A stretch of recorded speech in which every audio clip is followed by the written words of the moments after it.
être ailleurs que dans ta présence, Seigneur.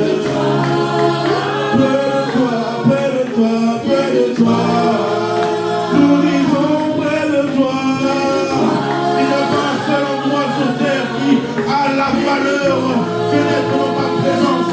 Il n'y a pas une merveille au monde que tu n'aies créée qui a plus de valeur que toi. Si je suis près de toi, j'ai l'assurance, j'ai le salut, j'ai la sécurité, j'ai l'amour, j'ai la patience, j'ai toutes les choses. Parce que Dieu me prospère tout cela par mon esprit. Alors, fais-moi voir ta gloire près de toi, Seigneur. Fais-moi voir ton amour près de toi, Seigneur. Fais-moi voir ta puissance, Seigneur. Fais-moi voir ta bonté, Seigneur. Fais-moi voir ton autorité. Fais-moi voir ta protection. Près de toi, près de toi. Près de toi, près de toi.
Nous ne savons pas prêcher, nous ne savons pas prier.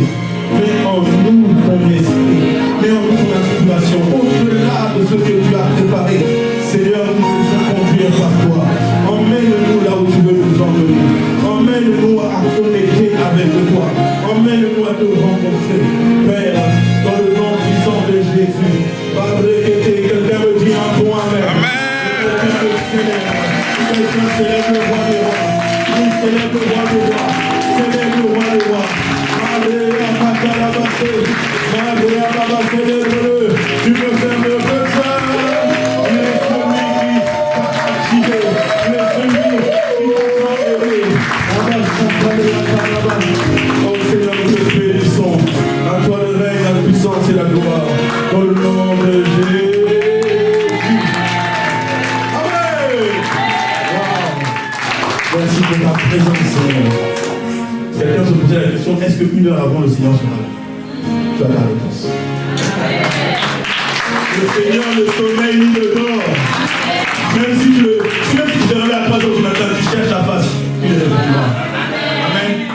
Alors aide-moi à acclamer Dieu pour nos pères dans la foi. L'apôtre Yvan, l'apôtre Yves, maman Maud, la sœur Abby. De la même occasion, célèbre Dieu pour le pasteur Juliana, pasteur Emmanuel, le pasteur Équipé. Nous rendons grâce à Dieu pour leur vie. Bien-aimés, je suis en train de t'enseigner une chose. La loi de l'honneur. Honore ton père et ta mère. Vous savez, beaucoup d'entre nous, bon c'est dommage, mais c'est une réalité. On a eu des défis avec nos pères biologiques et souvent on calque ce qu'on a vécu avec nos pères biologiques sur Dieu. Et donc si avec papa on a eu un différent, des fois aussi avec Dieu on a un différent. Il y a une dimension de père. Vous savez, la première chose quand tu rencontres Dieu, tu le vois en tant que Dieu tout-puissant. Mais Dieu t'invite à l'expérimenter comme Dieu le Père. Amen. Dieu le Père. Amen. Mais tout va dépendre de ta compréhension. Si tu l'expérimentes comme Dieu le Père, il te considère comme un fils. Amen. Et il dit, honore ton père et ta mère. Il te donne déjà la clé pour que tes jours soient heureux. Amen. Honorer, c'est rendre d'excellentes actions de grâce à Dieu. Yes. Pour les pères, pour ceux qui ont payé le prix pour que toi et moi nous soyons là. Amen. Amen. Amen. Alors vraiment, aide-moi à acclamer Dieu pour nos pères.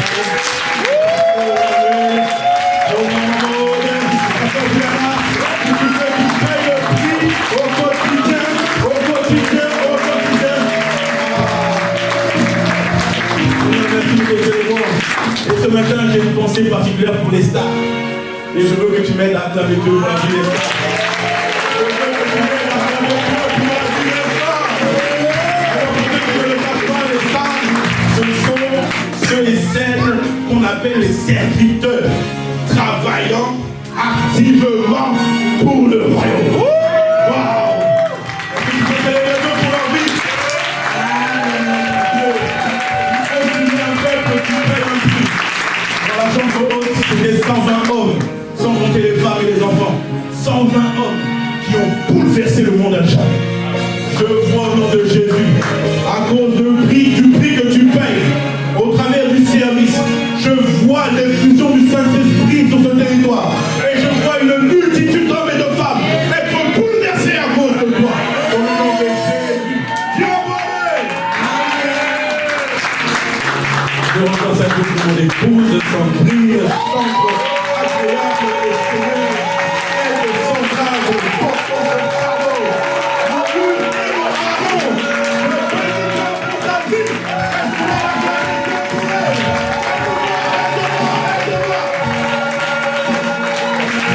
Merci Jésus.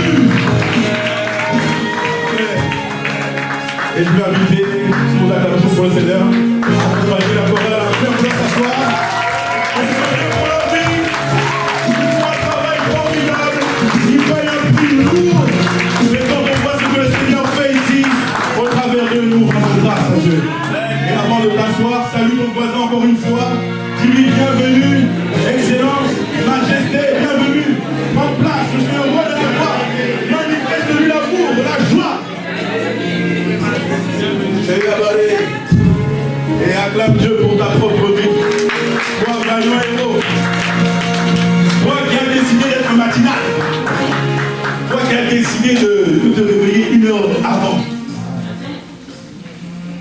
Hier, Sandrine me disait une chose. Avant de dormir, j'ai vraiment, moi, la nuit de samedi à dimanche, je ne dors quasiment pas. Je dors peut-être 2 heures. Le mieux, c'est 3. Si je dors 3 heures, là, vraiment, c'est que Dieu m'a béni. Donc, pour moi, quand même, je paye le mot. C'est vraiment. Sandrine me disait, mais c'est bizarre, tu n'es pas stressé. On dirait que tu t'en fous. On dirait, je dis, mais non, j'ai la paix du Seigneur. J'ai la paix du Seigneur. Alors, c'est vrai, je suis passé par des moments aussi de Seigneur, on va où? C'est quoi ton affaire là? Tes 2 vases là, c'est pas encore tout ça. J'ai aussi mes moments comme ça. Et c'est bon, c'est ce que je disais au staff ce matin, de comprendre ce que Dieu veut nous enseigner au travers de quelle épreuve. Tu dois être associé à des hommes et des femmes qui, au temps de la tribulation, vont t'encourager. La Bible dit Dieu va mieux qu'un. Car si l'un tombe, l'autre le relève. La loi de l'association. Tu ne peux pas être seul. Moi je suis étonné quand quelqu'un me dit je suis seul. Donc ça veut dire que même tu as oublié que Dieu existe. Tu es conscient de ta solitude plus que Dieu. Quelqu'un peut dire avec moi non,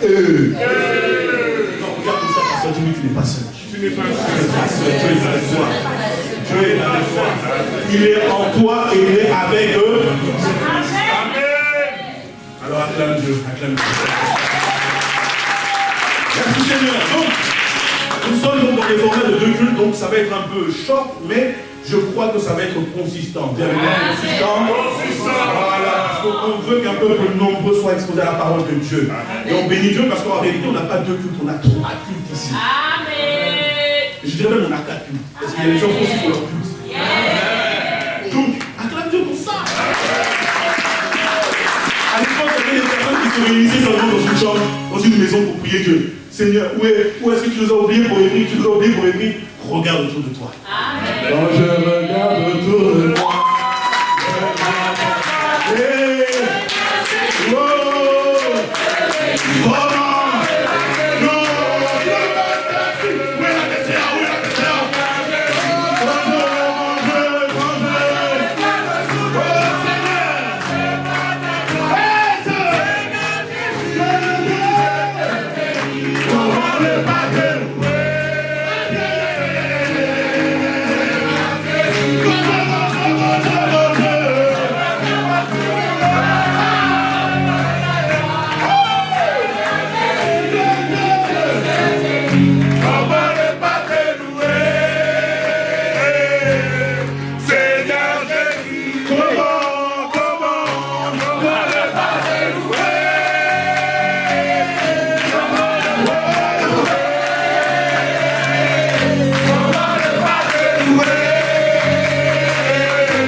je t'annonce, ce n'est pas un culte conventionnel. Ici, les gens ne s'assoient pas juste pour s'asseoir. Ils reçoivent la révélation de la parole de Dieu. Il va y avoir des gens pour dire que la Dieu. Allez, nous travaillons tous. Amen.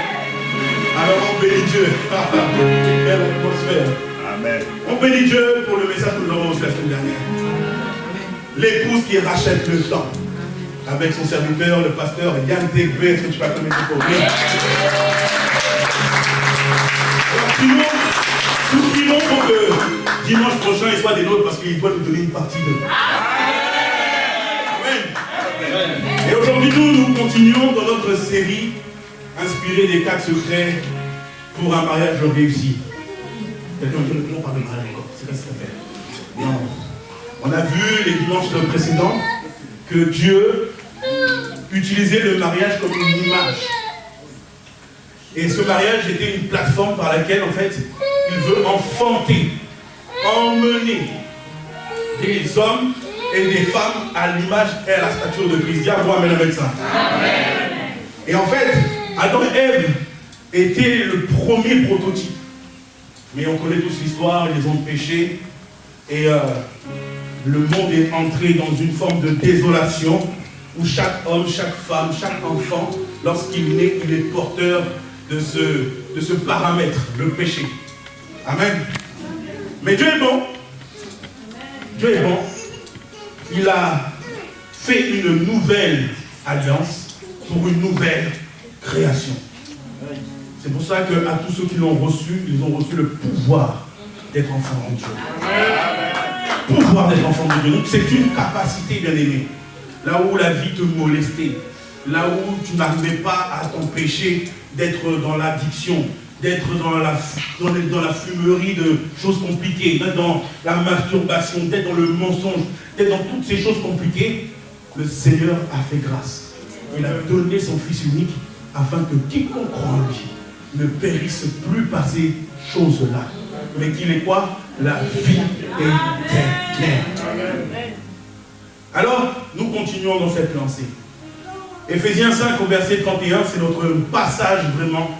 Je vous invite à le connaître par cœur. Qui a sa Bible? Et là-bas, je vois le Bible digital. Bon, acclamons Dieu pour ceux qui ont leur Bible. Ayons la culture de la Bible, les amis. Le téléphone là c'est bien, mais un jour on ne sait jamais, ça peut bloquer comme ça ne dépend pas de toi. Il y a des Bibles qui sont en vente ici. C'est même pas 5 €. Donc ceux qui n'ont pas de Bible, je vous invite vraiment. En même temps, ça va aider l'église. Hein? Voilà. Amen. Donc, l'idée ici, quand on lit ce passage, il est dit, c'est pourquoi l'homme laissera son père, sa mère, version parole Bible du Semeur. Excuse-moi. C'est pour cela que l'homme laissera son père et sa mère et s'attachera à sa femme, et les deux ne feront qu'une seule chair. Et au verset 32, il est dit, il y a là un grand mystère, 2 points. Je parle de ce que je viens de dire au sujet de Christ et de l'Église. Donc on voit ici que la pensée de Dieu, en réalité, était d'utiliser l'alliance entre un homme et une femme comme une plateforme pour enfanter les enfants de Dieu. Mais, à cause du péché, comme je disais, cela a été aboli et a laissé place à une nouvelle alliance qu'on appelle Christ et l'Église avec un grand E, c'est-à-dire tout un chacun ici autour de nous qui avons accepté le Seigneur comme Seigneur et Sauveur. Amen. Amen. Donc, ici, quand on parle de Christ, on parle de Christ en tant qu'époux. On parle de Christ en tant que semence. On parle de Christ en tant que parole de Dieu. Amen. Et quand on parle d'église, donc c'est la même image qu'une épouse, on va parler ici de la matrice. Une femme a un utérus pour pouvoir enfanter. L'église a elle aussi une matrice qui permet d'enfanter des Christ sur cette terre. Amen. À l'image et à la ressemblance de Dieu. Dieu amène à ça. Amen. Et donc tu comprendras que si nous avons des combats, si nous avons des défis dans la vie, nous qui sommes église, la première chose qui va être ciblée, c'est notre capacité à enfanter.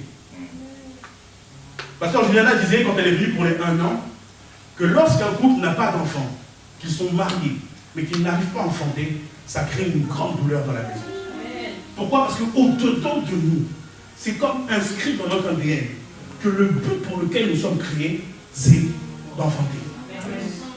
Amen. Amen. De la même manière, quand tu viens à Jésus, quand tu donnes ta vie à Jésus, hier on a eu des frères qui se sont baptisés, est-ce qu'on peut acclamer Dieu pour ça?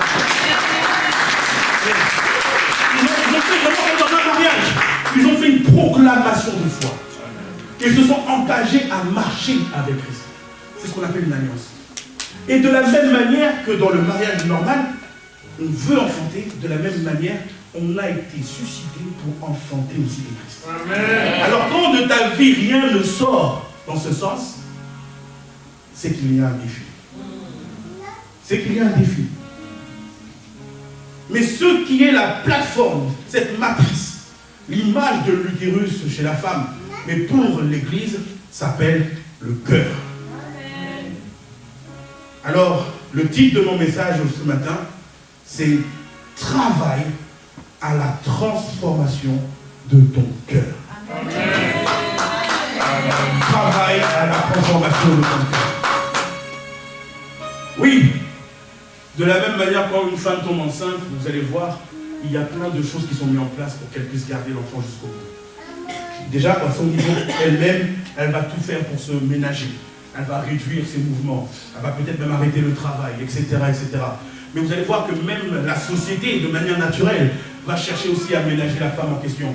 Si elle est dans le bus, ils vont lui laisser la première place. S'il faut qu'elle passe en caisse, ils vont le laisser passer. Vous voyez ce que je veux dire? Amen. Donc en fait, il y a comme quelque chose qui se met en place pour que cette grossesse aille jusqu'au bout.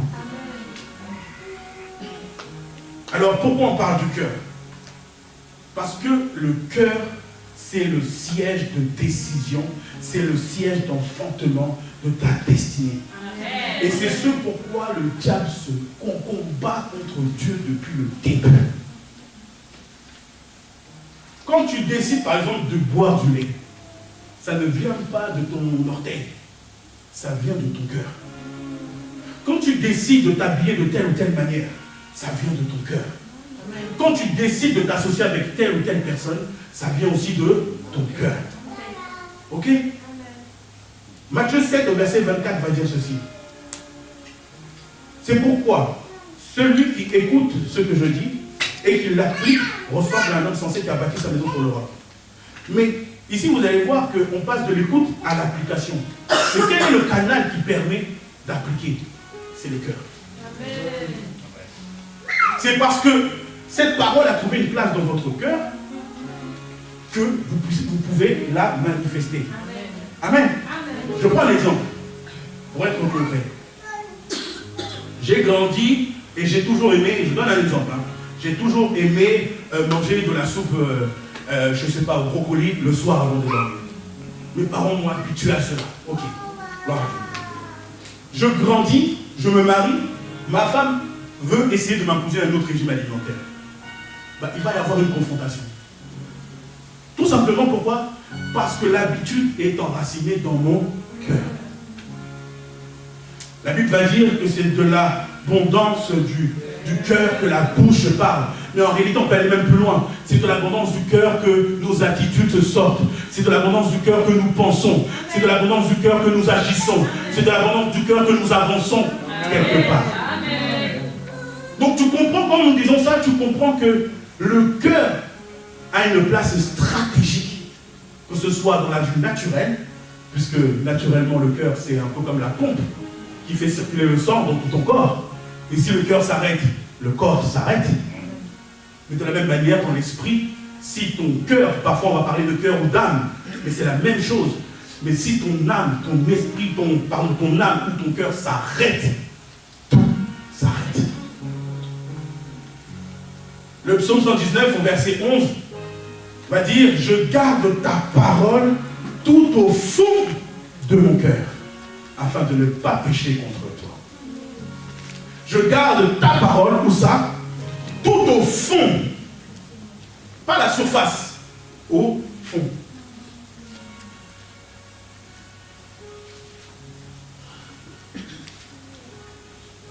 La réalité, c'est que, on a dit tout à l'heure que Dieu, Christ, l'époux, est caractérisé par sa parole. Et sa parole, en réalité, c'est une semence.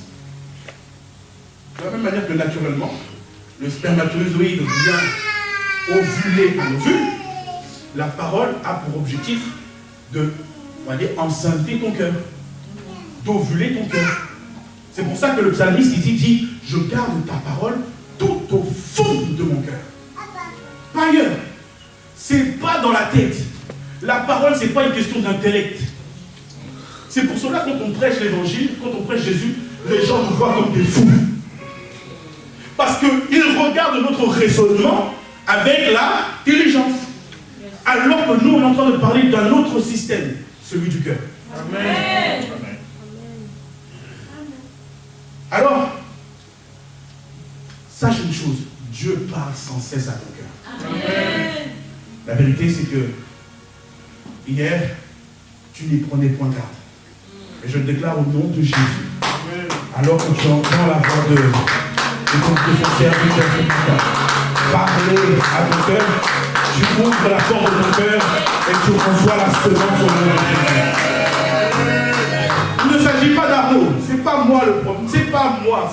Tu ne dois pas choisir de suivre Arnaud. Tu ne dois pas te dire, tiens, Arnaud m'a dit ça. Non! Amen. Tu dois dire, que me dit la parole?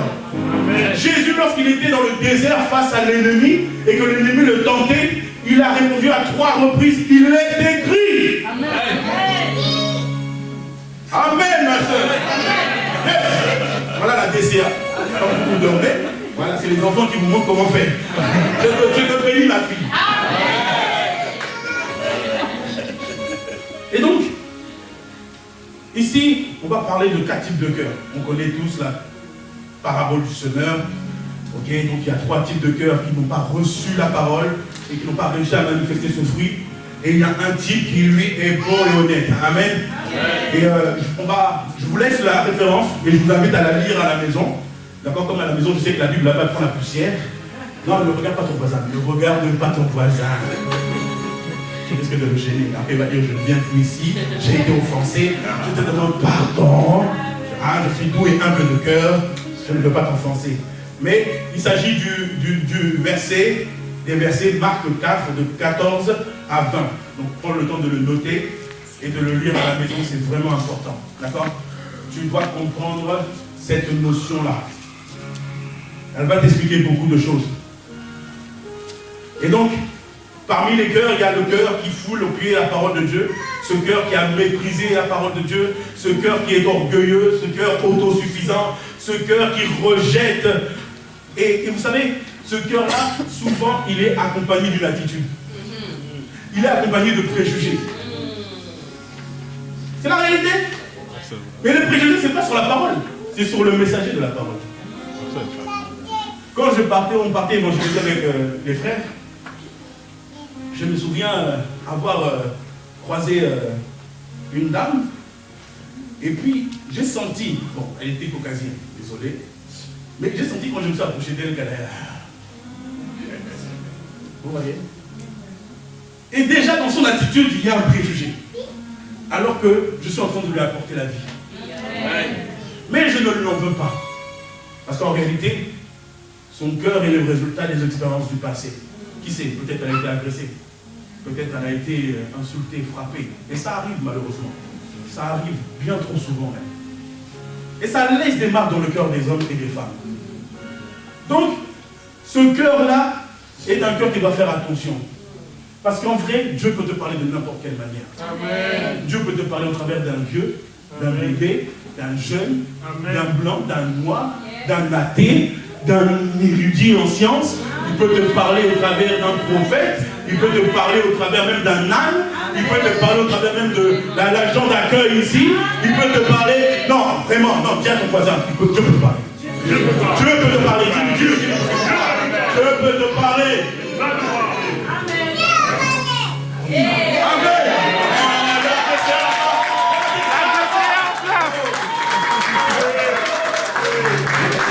Donc, la vérité, bien aimé, c'est que moi je lève les 2 mains. Si moi tu ne veux pas reconnaître, moi je lève les 2 mains. Nombreuses fois aussi, j'ai refusé la parole à cause de l'apparence du message. Amen. Oui, je l'avoue. Je l'avoue. Je me souviens même d'une fois, mon fils. Parce qu'il fut un moment, quand j'avais mes défis par le passé, dans le process que l'ennemi choisissait pour me briser, il m'isolait de la famille. Donc je laissais tout le monde aller dormir, et moi j'étais seul au salon. Et un matin comme ça, l'enfant se lève, il dit, papa, ce n'est pas bien ce que tu fais. J'ai senti mon poil s'hérisser, et je dis, ce n'est pas toi qui parles. Le soir même, j'ai dit à Sandrine, je dis, je me réajuste. J'arrête, ça va bien.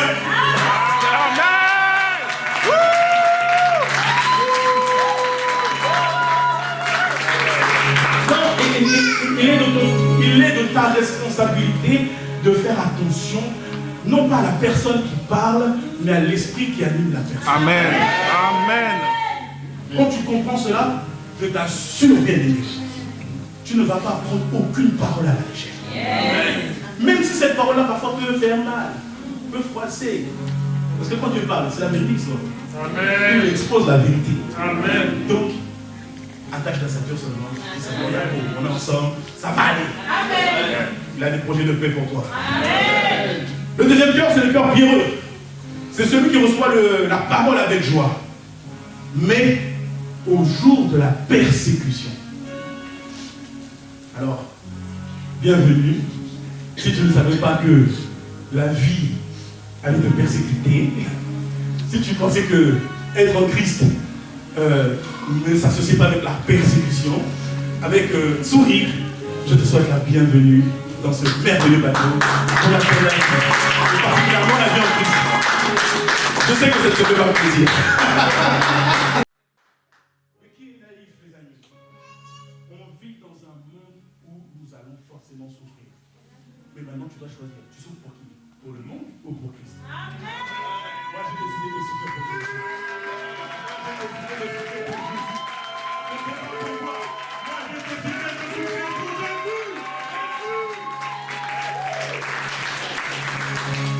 Alors, au jour de la persécution, quelle sera ton attitude? Le troisième cœur, c'est le cœur épineux. Pareil, il reçoit la parole avec joie.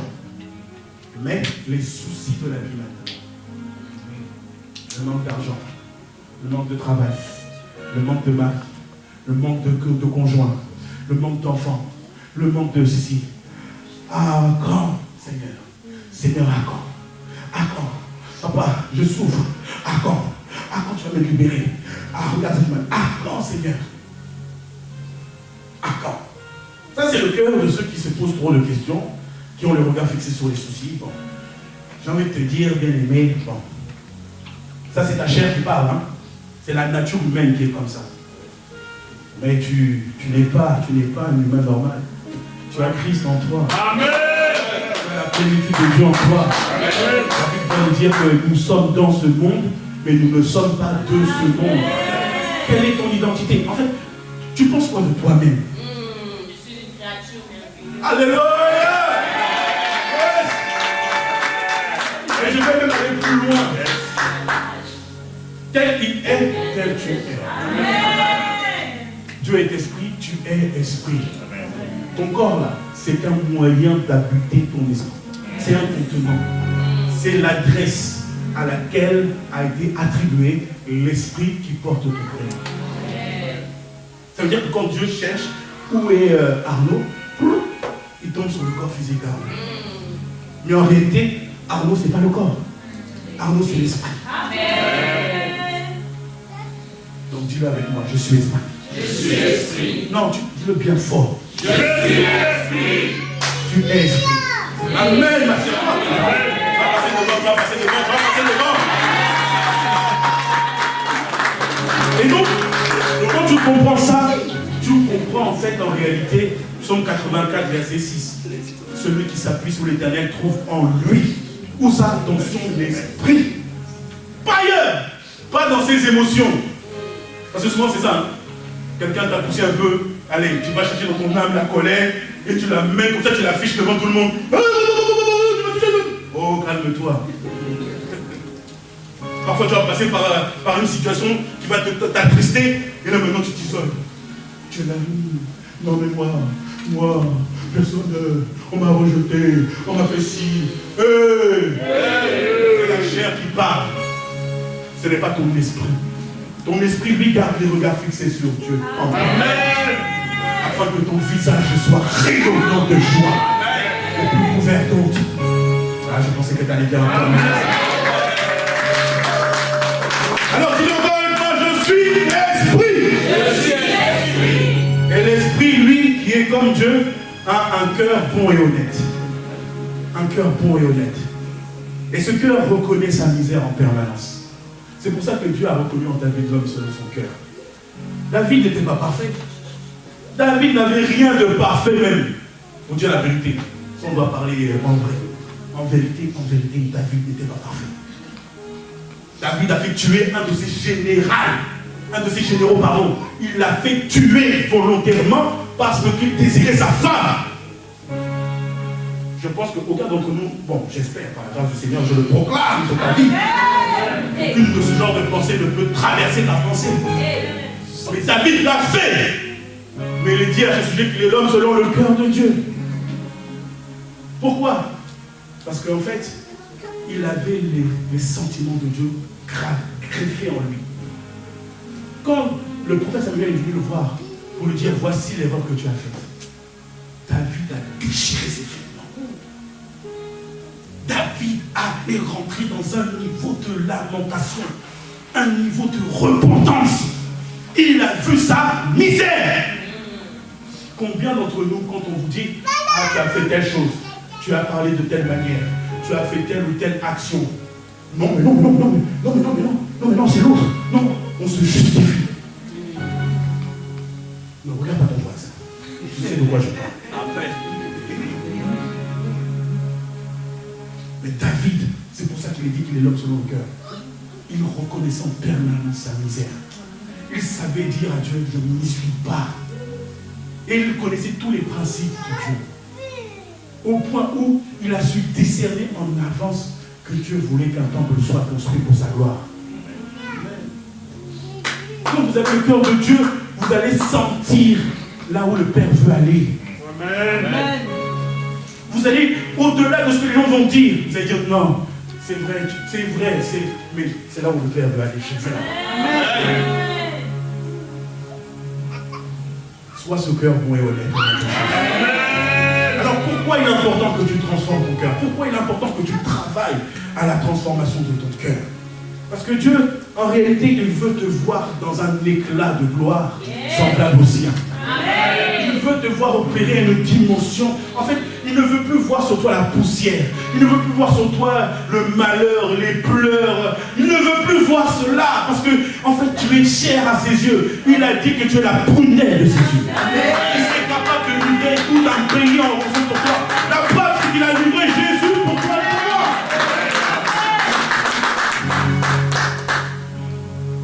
Mais tout dépend de ton cœur. Jérémie 17 au verset 9 va dire, le cœur est tortueux. Il est tortueux. Plus que toute autre chose, il est incurable. Qui pourrait le connaître? Parole du Seigneur, n'est-ce pas? Le cœur est tortueux. Et il est précisé ici, plus que toute autre chose. Alors, j'ai envie de dire aux personnes qui aiment me dire, comme moi fut dans le passé, non mais moi je sais, non mais t'inquiète pas. Non, justement je m'inquiète. Parce que si tu penses que ton cœur est le bon référentiel sur lequel tu dois t'appuyer, ben là mon frère, ma soeur, tu fais une belle erreur, mais ça s'arrête au nom de Jésus. Ça s'arrête au nom de Jésus. Le cœur est tortueux, c'est-à-dire que son projet de vie, c'est de te faire des embuscades en permanence. Pourquoi? Parce qu'il a en lui comme un pont avec la chair. Il a en lui comme un pont avec l'ennemi. Ton cœur a été certainement criblé. Tu as certainement peut-être vécu des choses difficiles dans la vie. Tu as été rejeté, insulté. Peut-être tu as eu des accidents. Peut-être que ceci, cela. Et tout cela est venu se loger où? Dans le cœur. Et ça a créé un pont pour que l'ennemi puisse maintenant opérer aussi dans ton cœur. Quand on donne notre vie à Jésus, le miracle qui s'opère, c'est que tu deviens un en esprit avec Dieu. Mais ton âme, lui, bien qu'il soit maintenant vidé du vieil homme, de cette partie de toi qui aimait ces choses-là, les défis, les œuvres de la chair, lui, ton cœur, n'est pas restauré en réalité. En fait, l'image que j'aime donner aux gens, c'est que dans le cœur de l'homme, en fait, c'est comme une chambre. La personne qui occupait la chambre avant était bordélique sérieusement. Donc tu peux voir de la confusion même sur les murs, tu peux voir des flaques de lait, tu peux voir des pots de crème. Non, vraiment un bordel sur nous. Désolé du cœur. Mais quand tu donnes ta vie à Jésus, le miracle c'est que Dieu va dire marcher selon l'esprit et vous n'accomplirez pas les autres chair. Donc tu as maintenant la capacité de pouvoir ranger cette chambre qu'on appelle le cœur par l'esprit qui agit en toi. Et donc tu comprends là, c'est un processus. De la même manière que ranger ta chambre, ça ne prend pas une minute, pour certains, parfois des heures, pour d'autres. Mais tu comprends que c'est un processus. Un processus. Dis processus avec moi. c'est que de ton cœur, tu puisses tirer des bons trésors. Luc 6, verset 45. L'homme qui est bon tire le bien du bon trésor de son cœur. Mais celui qui est mauvais tire le mal de son mauvais fond. Je prie au nom de Jésus que ce ne soit pas qu'on partage. Amen. Ça s'arrête aujourd'hui et maintenant au nom de Jésus. Amen. Comprends, bien aimé, que le désir de Dieu, c'est que de la même manière qu'il a changé ta nature, il a refait de toi cet esprit à la gloire de son nom, il veut maintenant que tu puisses opérer sur cette terre de la même manière, avec gloire, avec autorité, avec puissance, avec bonté, avec amour. Amen. Amen. Romains 6 au verset 6 va nous dire, sachant que notre vieil homme a été crucifié avec lui, afin que le corps du péché fût détruit. Ici, ce qui nous est expliqué, c'est que la nature qui engendrait le péché en nous, qu'on appelle le vieil homme, a été détruit à la croix de Golgotha avec Jésus. Amen. Dieu amène à ça. Amen. Donc en réalité, tu es libre. Tu es totalement libéré. Amen.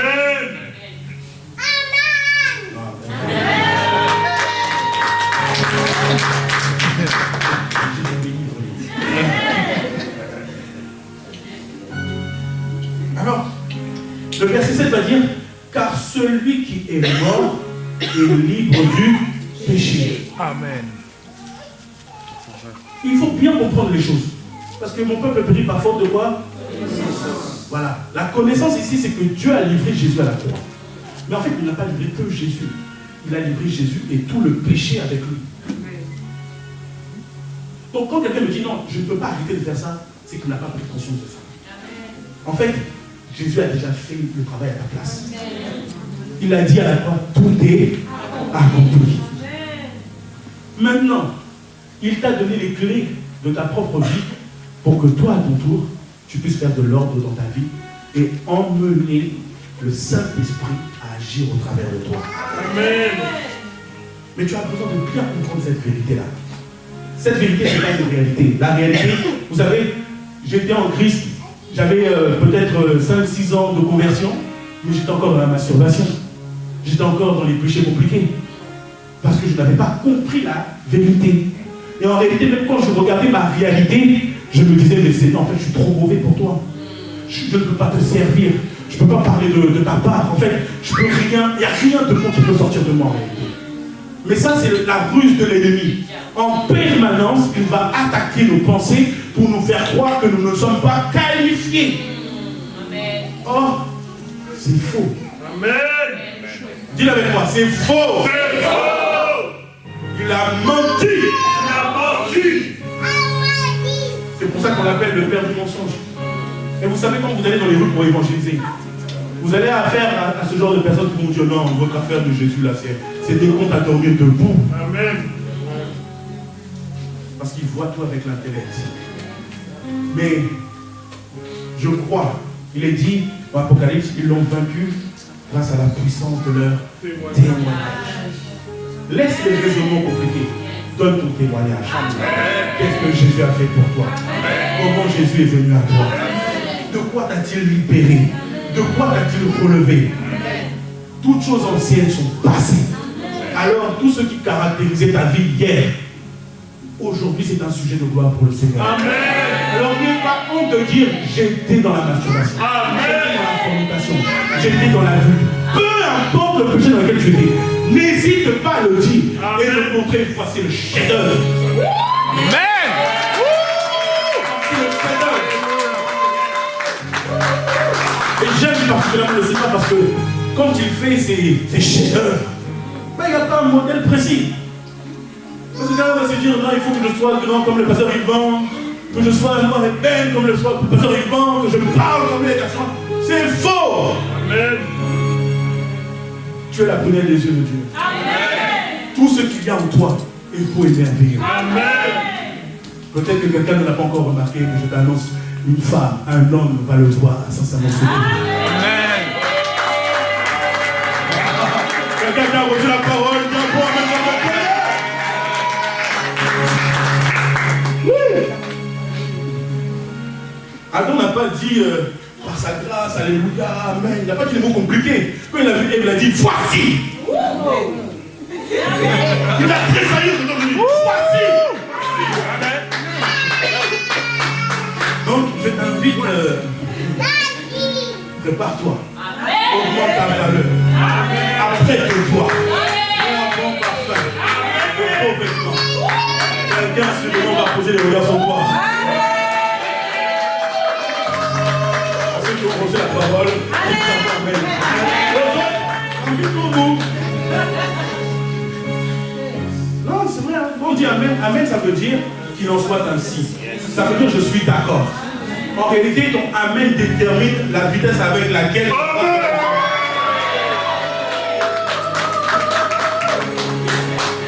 Vraiment. Où est Hervé?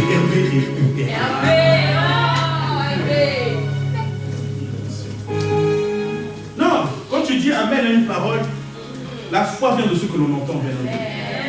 La foi vient de ce que l'on entend. La femme qui perdait le sang pendant 12 ans, elle a entendu qu'il y avait quelqu'un qui faisait des miracles quelque part. Il est dit de cette femme qu'elle a dilapidé sa fortune dans les experts. Elle a tout essayé. Mais à cause de quoi? D'avoir entendu. Entendu.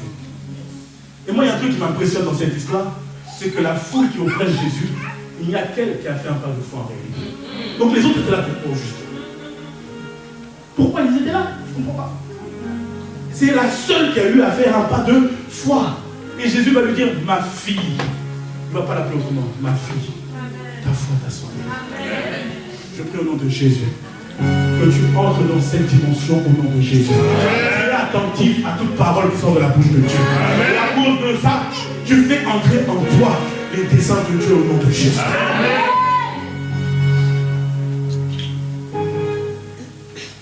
Donc, bien aimé, comprenons que le Seigneur désire des projets de paix dans de malheur pour toi. Amen. Mais il a besoin de ta collaboration. Amen. Il a besoin que tu travailles activement à la transformation de ton propre cœur. Amen. La science nous le dit, en réalité. Il y a énormément de maladies qui sont le résultat des émotions légères. Nous, on a eu un témoignage comme ça dans notre famille. Une personne qui a vu son corps un peu être plein de plaies partout parce qu'elle gardait en elle une colère. Moi-même, j'étais dans la dépression. Covid arrive. On ne sait pas ce que c'est. Mais on t'envoie, on te force, on te dit va travailler là où il y a les puissances de Covid. Tu ne sais même pas comment tu vas rentrer. Donc du coup, on faisait même des protocoles avec son vie. Je l'appelle 1 minute, 20 minutes avant, j'arrive. Donc elle prend les enfants, elle va se passer dans la chambre. Elle me fait un sas, elle me met mes vêtements, mes affaires, je rentre, je me déshabille à l'entrée, je mets de nouveau, je dis vraiment Seigneur. Vous allez en mission sur le terrain, tous les hôtels sont fermés, tous les restos sont fermés. Vous êtes vraiment isolés. Donc, moi clairement, ça m'a affecté lourdement. Et au travail, ça allait mal.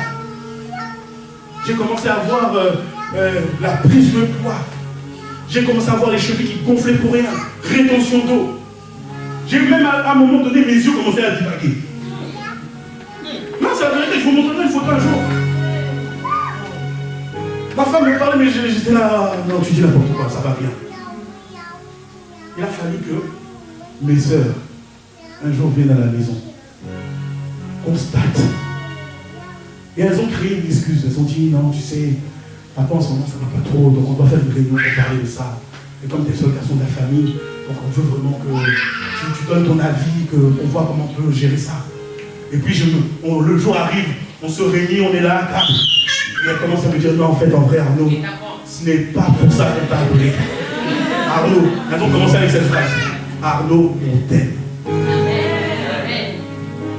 Elles ont fait ce que les 4 amis ont fait avec celui qui était paralytique. Elles m'ont porté devant la réalité. Elles m'ont porté devant ma misère. Et je vous assure que ce n'était pas agréable. Le vieil homme, rempli de honte, aurait mal réagi. Mais celui, le chef-d'œuvre, à l'image de sa ressemblance, à par cet acte d'amour. Bon, je suis allé voir le médecin le lendemain, mais j'ai pris 2 mois pour le faire. Et la réalité, c'est que tout allait bien. Mais le médecin m'avait dit, c'est juste que vous passez par une phase de dépression. Quand j'ai compris ça, je suis rentré dans ma misère. J'ai dit, Seigneur, délivre-moi de ça. Et ça m'emmène à ce 4e point. Comment procéder pour transformer le cœur? Comment procéder? Alors on va prendre le temps de lire Romains 8. Romains 8 au verset 13. Et vraiment, je veux qu'on puisse faire un focus sur ce passage. Si la régie est prête, parce que certains n'ont pas ramené leur Bible physique. Et ils n'ouvrent même pas la Bible digitale. Bon, quand les nouvelles technologies sont là, on va afficher la Bible pour toi. Et bien même pour la régie. Donc, on soutient. Gloire à Dieu. Romains 8 au verset 13 dit, car si vous vivez à la manière de l'homme livré à lui-même, vous mourrez.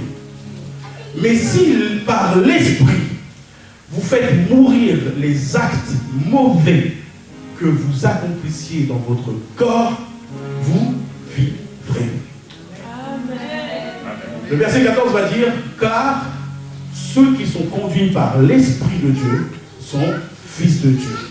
En effet, vous n'avez pas reçu un esprit qui fait de vous des esclaves et vous ramène à la crainte. Non, vous avez reçu l'Esprit en conséquence de votre adoption par Dieu comme fils et fille. Car c'est par cet esprit que nous crions Abba, c'est-à-dire Père. L'Esprit Saint lui-même témoigne à notre esprit que nous sommes enfants de Dieu. Et puisque nous sommes enfants, nous sommes aussi héritiers. Héritiers de Dieu et donc co-héritiers de Christ. Amen. Puisque nous souffrons avec lui pour avoir part à sa gloire. Amen. Alors, bien aimés, on va rentrer dans une dimension, on va lire la Bible souvent. Amen. On va se challenger. Je vois qu'au bout du 2e verset, tes yeux ont commencé à clignoter. Tu dois exposer tes yeux à la parole de Dieu. Amen. La parole est une lumière qui éclaire les ténèbres de ton cœur. Tu dois exposer en permanence. Exposer, ça ne veut pas dire que je comprends tout. Exposer, c'est comme quelqu'un qui va à la plage, s'il s'expose au soleil, il va bronzer, n'est-ce pas? De la même manière, si tu t'exposes à la parole de Dieu, les ténèbres là, sont dissipées, la lumière entre et tout va bien dans la vie. Amen. Donc tu comprends que tu dois participer toi-même, tu dois collaborer toi-même à ta transformation. Amen. Amen. Donc ici, qu'est-ce qu'on comprend dans ce passage? On comprend que le Saint-Esprit est la clé. Le Saint-Esprit est la clé. Amen. Il va réveiller la mémoire de ton identité. Amen. Vous savez, quand on passe par les vallées de l'ombre de la mort, pour certains, les vallées vont vous dire, vous êtes des pécheurs, vous êtes emplis de masturbation, de colère, de maladie, etc. Ils vont chercher à vous donner une identité qui n'est pas la vôtre. Tout le combat se joue là. Ève, dans le jardin d'Éden, le serpent lui a fait croire que si elle mangeait du fruit, elle allait devenir Dieu. Or, elle était déjà Dieu. C'est comme si quelqu'un me disait, Arnaud, tu sais, tu es très mince. Je dis, ah, peut-être toi aussi. Je crois que je n'ai pas les yeux pour quoi qui je suis. Non, mais vous voyez ce que je veux dire? Et donc, le Saint-Esprit témoigne en permanence à notre esprit que nous sommes enfants de Dieu. Quand la vie vous pose la question, est-ce que tu es broke? Tu lui dis non. Je suis enfant de Dieu. Et il me dit, le riche qu'il était, il s'est aboué afin que je sois enrichi.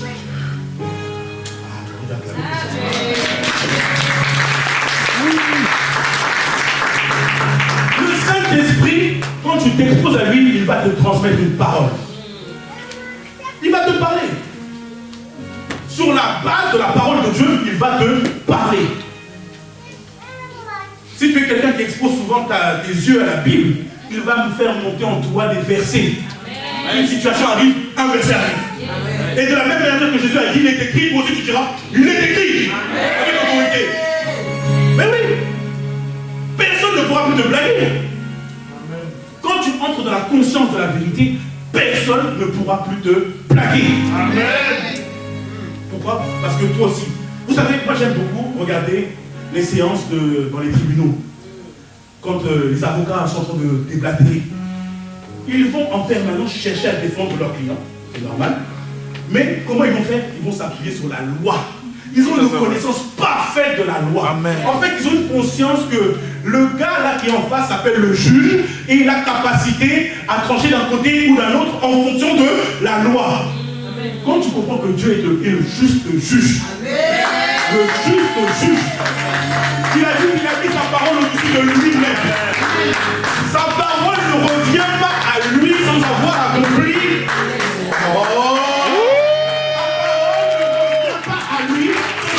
Le but pour lequel elle a été libérée. Il a dit réveille ma mémoire. Réveille ma mémoire. Et plaidons ensemble. L'art de la plaidoirie. Amen. Prends exemple sur Moïse. Moïse était un avocat excellent. Le peuple, à chaque fois, le peuple est en train de dégoûter. Le Seigneur se met en colère. Je vais éradiquer ce peuple, je vais le supprimer. Il a pensé la même chose pour toi et pour moi. C'est ça la vérité. Quand il t'a vu dans les ténèbres de ta vie, être dans le mensonge, être dans toutes sortes de bizarreries, il voulait te retirer de la terre. Mais il t'a tant aimé. Il t'a tant aimé. Il a dit qui enverrait? Qui enverrait? Je cherche un homme, je cherche une femme, je cherche quelqu'un qui se tiendra la paix devant moi, afin d'intercéder en faveur de ce peuple, pour que le jugement ne le gagne pas. Le Saint-Esprit va te transmettre une capacité. Là où tu te sentais trop faible, je le disais ce matin, une sœur hier s'est émerveillée devant la gloire du Seigneur parce qu'elle a prié et elle a vu sa sœur donner sa vie à Jésus. Amen. Elle a dit, mais Dieu m'entend. En fait, Dieu m'entend. Dieu m'entend. En fait, Dieu répond à mes prières. Oui, Dieu m'entend. Mais en fait, il ne t'entend pas pour t'entendre. Il entend les prières qui sont basées sur sa parole. Il entend les prières qui sont basées sur sa parole. Parce que rien n'est parfait en nous. Nous sommes imparfaits de tout en tout. C'est par son esprit que nous sommes rendus parfaits. C'est sur sa parole, c'est sur lui en fait. Il a plus conscience de son pouvoir à lui que de nous. Mais il cherche seulement quelqu'un qui va dire Père, non ma volonté, mais ta volonté. Allez, on y va. Amen. Amen. Donc, la première étape de comment transformer sa vie, comment transformer le cœur pour transformer sa vie. Désire le Saint-Esprit. Prends conscience de ces 3 points que nous venons de dire. Le deuxième point, c'est une fois que tu as reçu la parole, serre-la contre ton cœur. Amen. Ne la perds plus jamais. Amen. Cette parole doit devenir ta parole. Amen. Quand tu ouvres la bouche, c'est des versets qui sortent en bataille. Papa, je n'ai pas besoin de connaître toutes les références. Aujourd'hui, avec les nouvelles technologies, tu as un bout du verset, Google, tu trouves la suite. Ok? Mais, serre la parole de Dieu contre ton cœur. En d'autres termes, en réalité, on va aller dans Proverbe 28 au verset 13. Ça va nous éclairer par rapport à ça. Il est dit ici, qui cache ses fautes ne prospère pas. Qui cache ses fautes ne prospère pas. Qui cache ses fautes, non, on va le lire ensemble. 1, 2, 3. Qui cache ses fautes ne prospère pas. Qui les avoue et les délaisse obtient miséricorde. Dis un bon Amen. Amen. Comme tu as lu là, tes yeux ils sont exposés. Donc au jour de la tribulation, le jour où tu tombes, la Bible dit 7 fois le juste tombe, 7 fois il se relève. C'est Dieu qui relève. Parfois, son esprit et sa parole. L'esprit vient mettre en toi la conscience que tu es tombé. Maintenant, tu dois opérer maintenant dans cette dimension. Je reconnais que je suis tombé. J'avoue que je suis tombé. Le premier piège de l'ennemi quand vous êtes dans les défis de la chair, c'est de vous faire croire que vous avez raison. C'est de vous faire croire que tout en vous a raison. C'est de vous faire croire que la faute, c'est les autres. C'est de vous faire croire que vous êtes victime. Amen. Non, c'est pas moi. C'est lui qui a commencé. On dirait la maternelle ne t'a pas quitté. C'est toujours les autres, c'est pas moi. Mais tu es responsable. Tu n'es pas coupable. Tu es responsable. Ça veut dire que tu connaissais le traitement. Proverbe 13, 28, 13, pardon. Tu connais le traitement, mais tu n'as pas voulu l'appliquer. Quand on va chez le médecin, on voit qu'on est enrhumé, tout ça. Le médecin, il sait déjà, il a sa bibliothèque de médicaments. Les médicaments, on rend grâce à Dieu, nous sommes dans un pays où il y a des batteries de tests pour que les médicaments ne soient pas trop problématiques pour les hommes. Et donc, quand il choisit un médicament, il a l'assurance que ça va aller. Mais il va te donner un protocole. Matin, midi, soir, prends ce médicament. Nous avons le médicament spirituel, la parole de Dieu. Proverbe 28, 13. Celui qui cache. Oui. Quand Adam a fauté, la première question de Dieu c'est Adam, où es-tu? Est-ce que vous pensez que Dieu ne savait pas où était Adam? Ceux qui voulaient pousser, ils voulaient pousser Adam à reconnaître qu'il était sorti.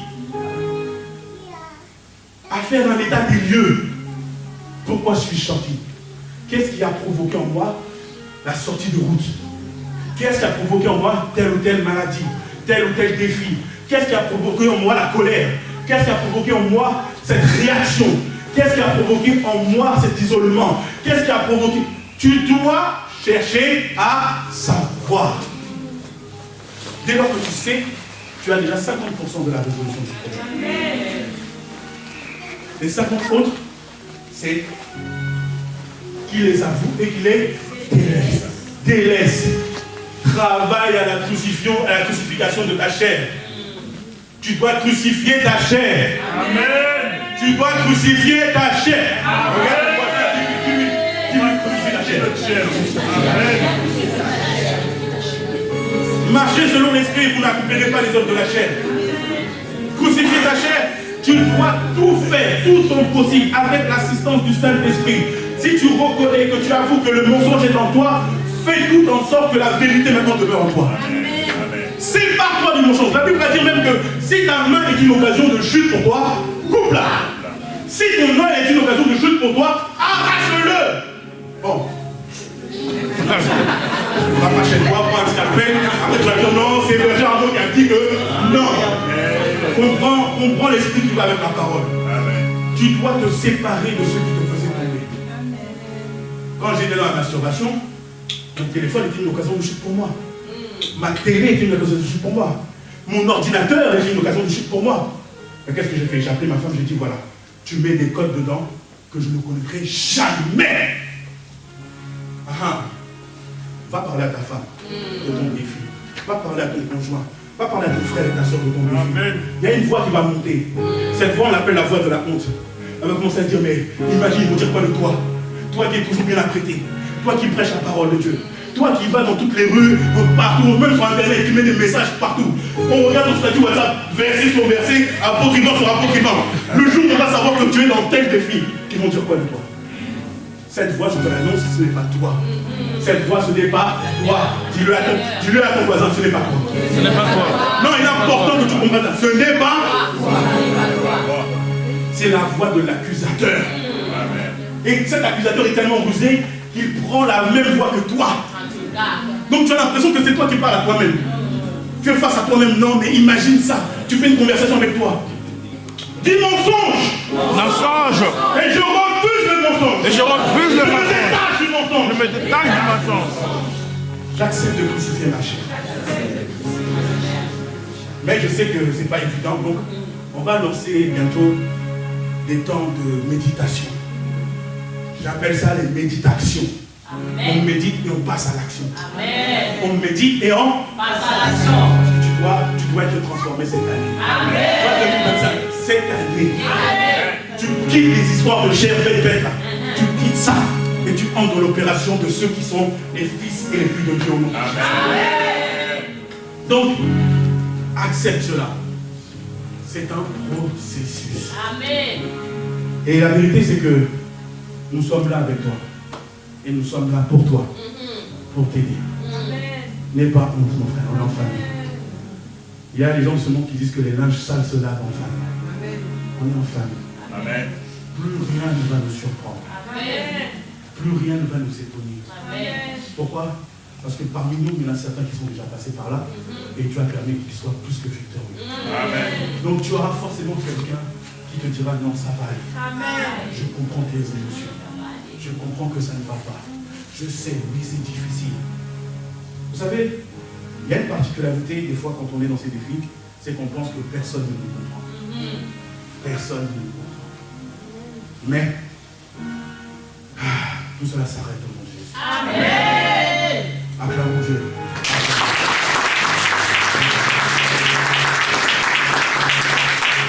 Alors,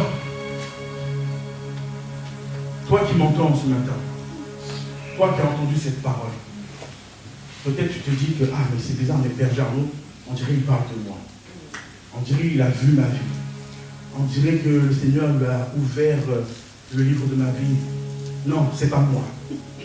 C'est le Saint-Esprit qui vient parler à la porte de ton cœur. Alors, il y a plus de 10 ans maintenant, j'avais fait pour la première fois cette prière qu'on appelle la prière du salut. Et au travers de cette prière, j'ai accepté ma misère. J'ai dit non, en fait, sans toi, je ne suis rien. Et je sais que la solution pour moi, c'est toi. Alors, s'il te plaît, Saint-Esprit de Dieu, aide-moi. S'il te plaît, Jésus, aide-moi. Et quand j'ai fait cette prière, il est venu à moi. Il m'a lavé par son sang. Il m'a montré les défis que j'avais. Il m'a montré tout cela venir. Mais il a réécrit, non pas mon histoire, il a pris un livre nouveau. Il a réécrit l'histoire de ma vie selon ses desseins. Et ce matin, peut-être que c'est ton cas, bien-aimé. Tu te poses la question, pourquoi j'ai toujours ce défi? Pourquoi cela ne marche pas? Pourquoi cela est compliqué? Le Seigneur t'invite ce matin. Il a dit, personne ne vient à moi si moi-même je ne l'attire pas. Si aujourd'hui tu entends le son de ma voix, ce n'est pas parce que Arnaud a fait une stratégie marketing pour que tu sois là. C'est le Saint-Esprit qui t'a emmené à le rencontrer ce matin. Alors, je veux inviter quelqu'un à faire cette prière pour la première fois. Et toute l'assemblée avec moi, nous allons incliner nos têtes et accompagner nos bien-aimés.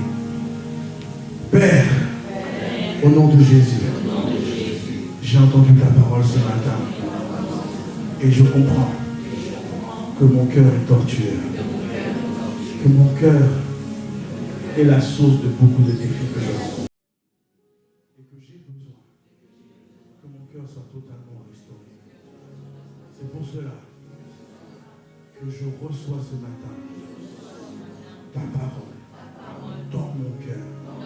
Je la serre, je la garde et je crois que par ta parole, je suis enfant de Dieu et tu es mon Père au nom de Jésus. Amen. Et je vais te demander un deuxième effort, bien-aimé. Si c'est la première fois qu'au fond de toi, tu as fait cette prière, si c'est la première fois, je vais te demander simplement de lever la main. Est-ce que tu peux juste lever la main? Lever la main. Est-ce que tu peux simplement juste lever la main? Le Seigneur veut te rencontrer ce matin. Est-ce que tu peux lever la main? Levez la main. Gloire à Dieu. Nous sommes tous enfants de Dieu, on peut lutter pour cela. Acclame Dieu. Nous savons que la semence qui a été semée ce matin, la Bible dit Paul a planté, Apollos a arrosé, mais c'est Dieu qui fait croître.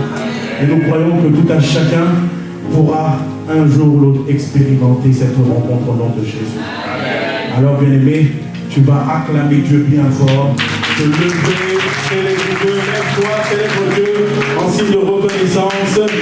En signe de reconnaissance, est-ce que tu peux l'acclamer? Gloire à Jésus.